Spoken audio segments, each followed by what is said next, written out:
नमस्कार, मी स्वप्नील तांबेकर.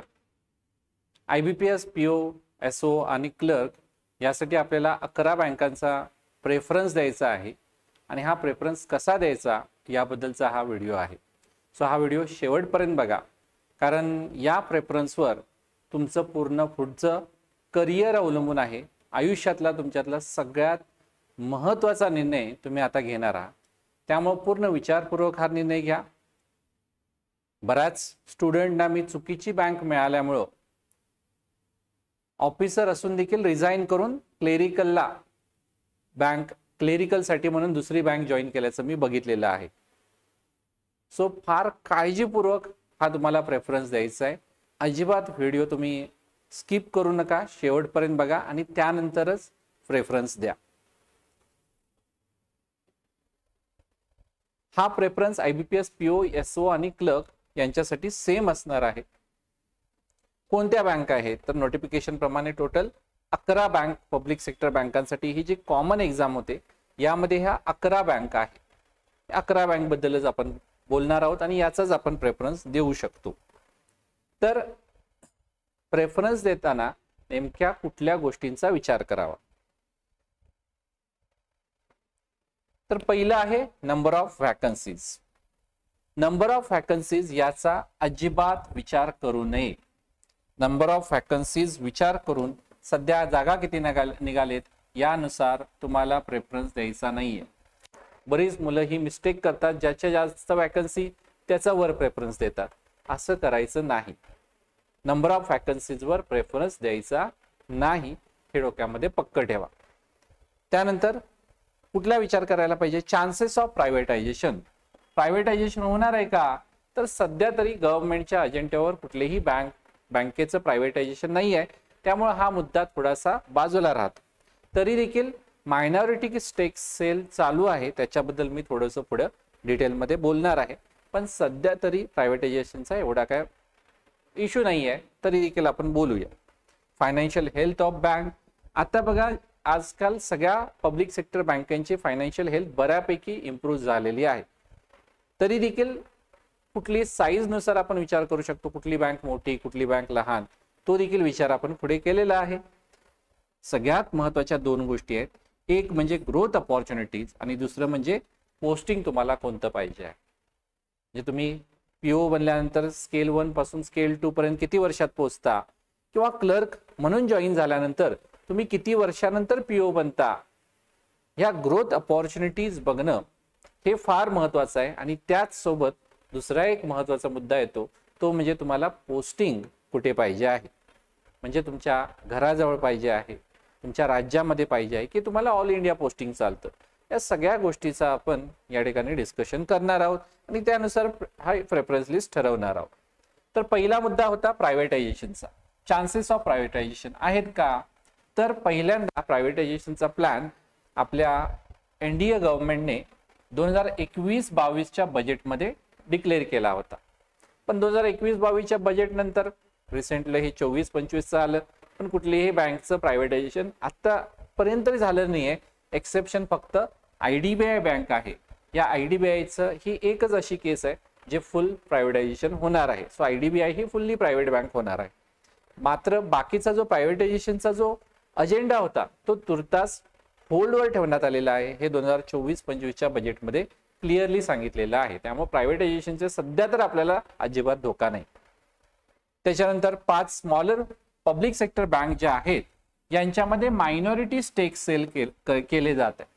कारण ज्या लिस्टेड कंपनी आहेत त्यांचं कमीत कमी 25% हे पब्लिक होल्डिंग असलं पाहिजे, असा सेबीचा रूल आहे. आणि या सेबीच्या रूलचं कंप्लायन्स करण्यासाठी म्हणून ज्या आपल्या सगळ्या पब्लिक सेक्टर बँक आहेत, ज्या लिस्टेड कंपनीज म्हणून देखील आहेत, 25% जे स्टेक्स आहेत हे सेल करणार आहेत. पण याचा अर्थ असा होत नाही की त्या प्रायव्हेटायझेशन त्यांचं होत आहे. फक्त त्याच्यातले काही शेअर जे आहेत ते सेल होणार आहे. कोणत्या ते मी पुढे डिस्कस करेन. त्यानंतर प्रायव्हेटायझेशनसाठी अपोज करणारे स्ट्रॉंग एम्प्लॉय युनियन्स आहेत. पब्लिक ट्रस्ट देखील महत्त्वाचा आहे पब्लिक सेक्टर बँकेमधला. त्यानंतर प्रॉफिट ग्रोथ, सध्या प्रॉफिट देखील देत आहेत पब्लिक सेक्टर बँका, त्यामुळे या सगळ्या फॅक्टरचा विचार केला तर सध्या तरी प्रायव्हेटायझेशनचा धोका नाही, भविष्यात मे बी होऊ शकतं, भविष्याबद्दल आपण काय सांगू शकत नाही, पण सध्या तर अजिबात धोका नाही.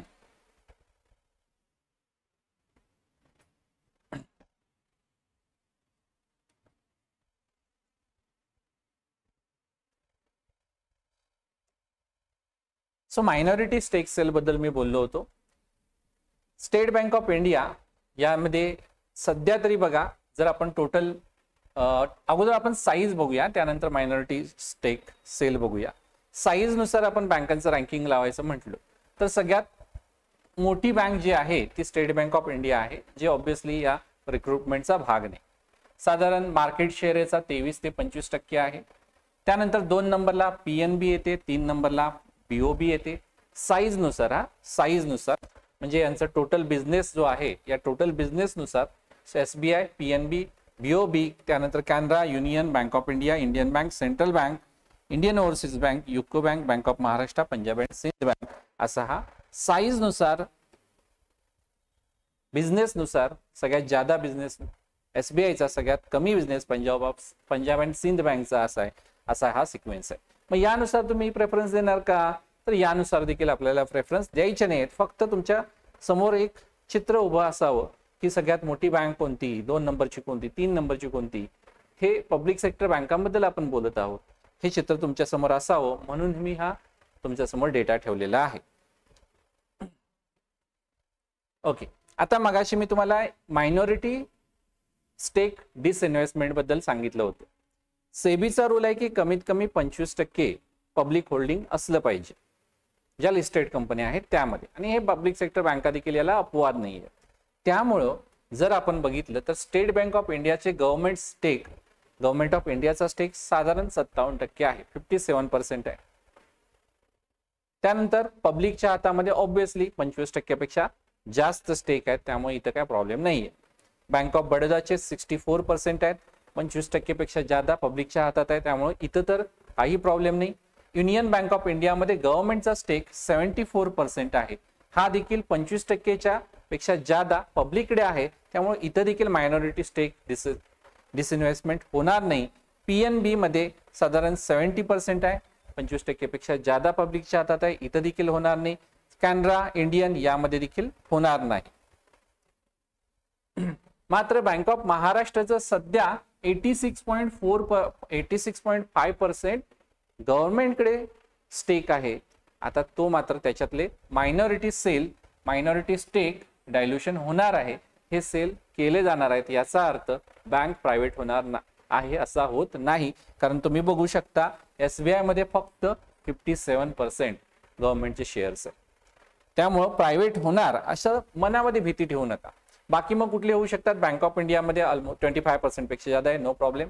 Central bank of India, Indian overseas bank, UCO bank, त्यानंतर पंजाब अँड सिंध बँक, याच्यामध्ये सध्या गव्हर्नमेंट ऑफ इंडियाचे शेअर जादा आहेत, ते आता ऑब्व्हियसली 75% पेक्षा कमी केले जाणार आहे. कसे कमी केले जाणार? तर QIP करून किंवा ऑफर सेल घेऊन 25% पर्यंतचे स्टेक जे आहेत ते डायल्यूट केले जाणार आहे. याचा अर्थ परत एकदा सांगतो, प्रायव्हेट होणार नाही त्याची भीती ठेवू नका. आता आपल्याला 2 गोष्टींचा विचार करायचा आहे प्रेफरन्स देत. पहिला आहे करिअर ग्रोथ.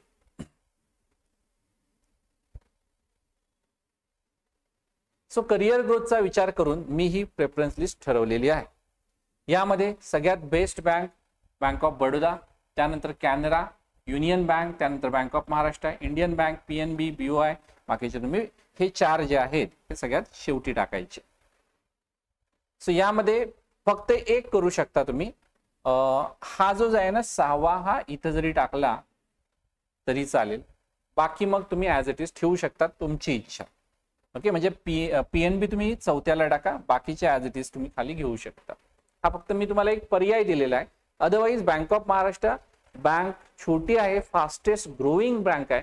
जेवढी बँक छोटी तेवढे त्याच्यामध्ये ग्रो होण्याचे चान्सेस जादा, कारण कॉम्पिटिशन ऑब्व्हियसली प्रमोशनसाठी देखील कमी असणार आहे.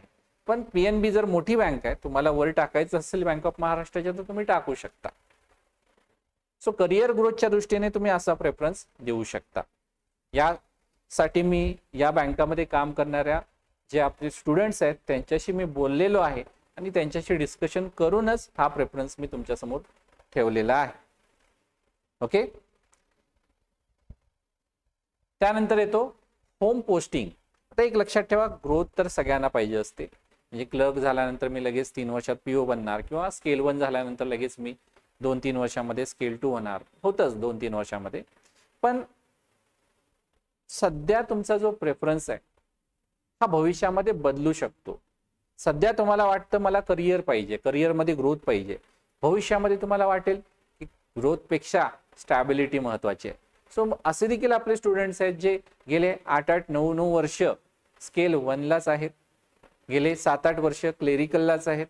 त्यांना देखील सुरुवातीला वाटत होतं भरपूर ग्रो करावं, पण नंतर काही कारणामुळं, कौटुंबिक कारणामुळे म्हणा किंवा आपली मानसिकता बदलते, आपल्याला तो टेन्शन वगैरे या गोष्टी नको असतात, त्यामुळे बऱ्याच जणांचा प्रेफरन्स नंतर बदलतो.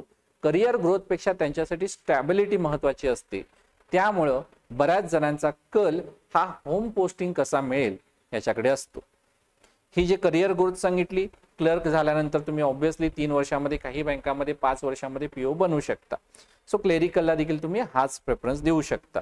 बाकी पोस्टिंग बद्दल बोलायचं झालं तर ऑफिसरचं ऑल इंडिया पोस्टिंग असतं. पण काही बँका अशा आहेत ज्या तुम्हाला महाराष्ट्रामध्ये पोस्टिंग देऊ शकतात.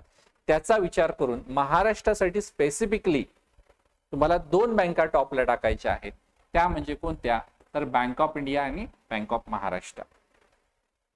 ह्या तुम्हाला महाराष्ट्रामध्ये पोस्टिंग देतातच. आतापर्यंत मी ऐकलं नाही की bank of India, bank of Maharashtra, महाराष्ट्रातील विद्यार्थी कुठे बाहेर गेलेला आहे. यामध्ये बँक ऑफ इंडिया मी पहिला टाकले, कारण ऑब्व्हियसली काही बँकांची ही लीड बँक आहे. जर तुमच्या भागामध्ये bank of Maharashtra he lead bank असेल तर तुम्ही बँक ऑफ महाराष्ट्र वर टाकू शकता, नो प्रॉब्लेम. पण पहिले 2 बँका ह्याच 2 असल्या पाहिजेत, नो डाऊट. ह्या 2 तुम्हाला ठेवायच्याच आहेत जर तुम्हाला महाराष्ट्रामध्ये पोस्टिंग पाहिजे असेल तर. त्यानंतर शेवटच्या ह्या ज्या आहेत 4 बँका, यांचा सिक्वेन्स तुम्ही बदलायचा नाही. शेवटच्या 4 बँका कुठल्या, central bank of India, Indian bank, Indian overseas, UCO bank, Punjab and Sind bank. हा सिक्वेन्स तुम्ही बदलायचा नाही, हा असाच टाकायचा. मध्ये मात्र तुम्हाला काय करायला, मागे पुढे करायला चान्सेस आहे. लक्षात आलं. सो वरचे 2 हे तुम्ही हे 2च ठेवा, यांचा सिक्वेन्स मागे पुढे केला तरी चालेल. शेवटचे हे जे 4-5 आहेत हे तुम्ही ॲज इट इज ठेवायचे. यासाठी मी टोटल नंबर ऑफ ब्रांचेस इंडियामधल्या आणि टोटल नंबर ऑफ ब्रांचेस महाराष्ट्रामधल्या याचा मी स्टडी केलेला आहे. लक्षात आलं. सो ह्या शेवटच्या अशाच असू दे, ह्या 2 अशाच असू दे, मध्ये तुम्ही सिक्वेन्स कसा लावायचा आहे तसं लावू शकता किंवा ॲज इट इज तुम्ही हा सिक्वेन्स घेतला तरी चालेल. आता जर तुम्ही क्लेरिकलला अप्लाय करत असाल तर तुम्हाला फक्त एक गोष्ट चेक करायची आहे, तर तुमच्या डिस्ट्रिक्टमध्ये ब्रांचेस किती आहेत. सो डिस्ट्रिक्ट वाईज डेटा तुम्हाला चेक करायचा आहे. डिस्ट्रिक्ट वाईज डेटा तुम्ही कसा चेक करणार, किंवा तुमच्या तालुक्यामध्ये किंवा तुमच्या घराजवळ ब्रांचेस किती आहेत हे तुम्हाला चेक करावं लागेल. आता हा डेटा तुम्ही कसा चेक करणार, तर त्यासाठी IFSC फाइंडिंग टूल यूज करायचा आहे. याची लिंक मी तुम्हाला डिस्क्रिप्शन मध्ये किंवा कमेंट सेक्शन मध्ये देईन. हे टूल यूज करा आणि तुमच्या आसपास कोणत्या बँका आहेत, कोणत्या बँकाच्या ब्रांचेस आहेत हे चेक करा आणि या तुम्ही इथले हे जे प्रेफरन्स आहेत हे तुम्ही द्या. शेवटचे हे प्रेफरन्स तुम्ही अजिबात बदलू नका. क्लेरिकलला पण अप्लाय करताना शेवटचे हे जे 5 आहेत ना, हे तुम्ही ॲज इट इज ठेवले तरी चालेल, नो प्रॉब्लेम. मात्र ह्यामध्ये तुम्हाला फक्त तुमच्या डिस्ट्रिक्टमध्ये, तुमच्या तालुक्यात किती ब्रांचेस आहेत हे IFSC कोड फाइंडिंग टूल वरून तुम्हाला सगळ्या ब्रांचेस दिसून येतील, यावर डिसाइड करायचं आहे. किंवा तुम्ही ॲज इट इज हा जरी घेतला तरी चालेल. सो परत एकदा आपण बघूया. 2 गोष्टीवर मी तुम्हाला प्रेफरन्स द्यायला सांगितलेत. एक म्हणजे करिअर ग्रोथसाठी आणि दुसरा आहे होम पोस्टिंगसाठी. ऑब्व्हियसली आपण महाराष्ट्र कॅन्डिडेटसाठी बोलत आहे. त्यानंतर होम पोस्टिंग, करिअर ग्रोथसाठी हा सिक्वेन्स तुम्ही ॲज इट इज घेतला तरी चालेल. फक्त तुम्हाला एकच मी मुभा दिलेली आहे, तो म्हणजे PNB तुम्ही 4 नंबरला टाकू शकता. होम पोस्टिंगसाठी हे दोन तुमचे टॉपचे दोन असेच असले पाहिजेत. शेवटचे 5 देखील हे तुमचे याच सिक्वेन्स मध्ये जायला पाहिजेत. मध्ये तुम्हाला काय करायचंय, IFSC फाइंडिंग टूल यूज करायचं आहे.